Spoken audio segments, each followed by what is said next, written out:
guys, and welcome to a video about floor pans and about a restoration in particular of this kind of interesting one family Bugeye. This is a car that the dad had probably since new. I think this was, if I remember, the son told me this was a car that dad bought new, his first new car, and now the son is restoring it to bring it back to its glory.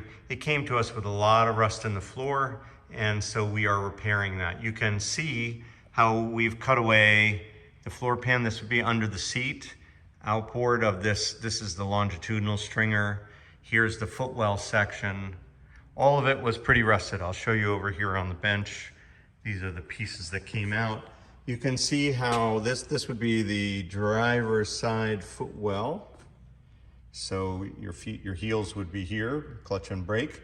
And you can see how these little wells, although they did have factory drains, it's pretty common to find pinholes all through them. So you can see them here. All of that, I mean, it was holding its own, but it definitely needed repair. You can see old fiberglass was stuck on in multiple places. All that sheet metal needed to come out. Here are the fiberglass patches that we've removed so that we could get back to nice welded steel. All of this stuff was put on maybe 30 years ago, 50 years ago, who knows, but it was time to redo it. So here is the jack support. We do sell these cross members in our catalog, and we also sell these longitudinal stringers, the top hat portion. But the floor pan welds up to that, and it welds up under this. If you were to buy a new cross member, you need the floor pan to weld up underneath it. And you can see why using the factory jack is not always a good idea, because you don't always have integrity there. So we'll rebuild all that, which will make this usable, although I have to say we don't recommend using them because it's pretty common for people to maybe hit the paint. You can, if the jack moves, you can deflect and damage the rocker panel.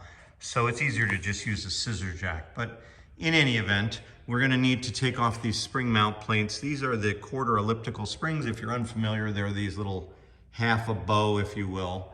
Quarter ellipticals plug into those sockets, and there's, you know, all of the strength is tied through this bulkhead, which is why we wanna reinforce all this or restore the strength of it by welding all of that back together again. So a lot will get improved on this car on this visit. There are various places that will get restored and welded back with new sheet metal, and of course, new floor pans to strengthen it. You can see more damage on this outer cross member. Water is collecting in there, maybe in from the edge of the rocker running in, and you have water coming in. This rocker panel is perforated here. You have the outer rocker and the inner rockers on this line. So these perforations would allow water to come in and run back to this cross member and collect here and do damage. That's one way this could have happened, but you know, it's an old car, and so that rust, we'll get a chance to address it on this visit. And there's another hole here. Also of note is the battery box. I made a post recently about people using signs for floor pan repair, and there you have it. A piece of metal that had, somehow it has a label from a battery charger on it, but that's the battery box, and we sell these in our catalog as well, so we'll grab one from our inventory, cut this here, and weld in a new battery tray to get rid of that and add some more integrity to the battery box. A common rust location you can see here, looking up from the inside. It's so much fun to push your hands right through into the interior from underneath. So here is a big hole on the back of the battery box too. That will also get patched.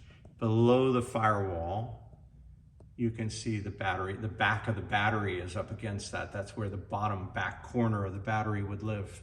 So here's our footwells, which are now missing, and they'll get welded back in.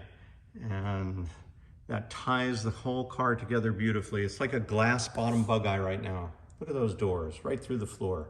Anyway, a nice project and a nice new lease on life for this car. You can see another old repair here.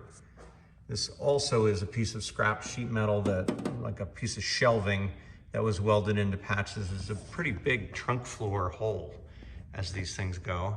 He's got one other issue, which is that there's no stud. This repair excluded that stud. The tank is held up there, but we'll fix that because nobody wants to lose their gas tank, right? So a Bugeye that is undergoing a massive restoration here.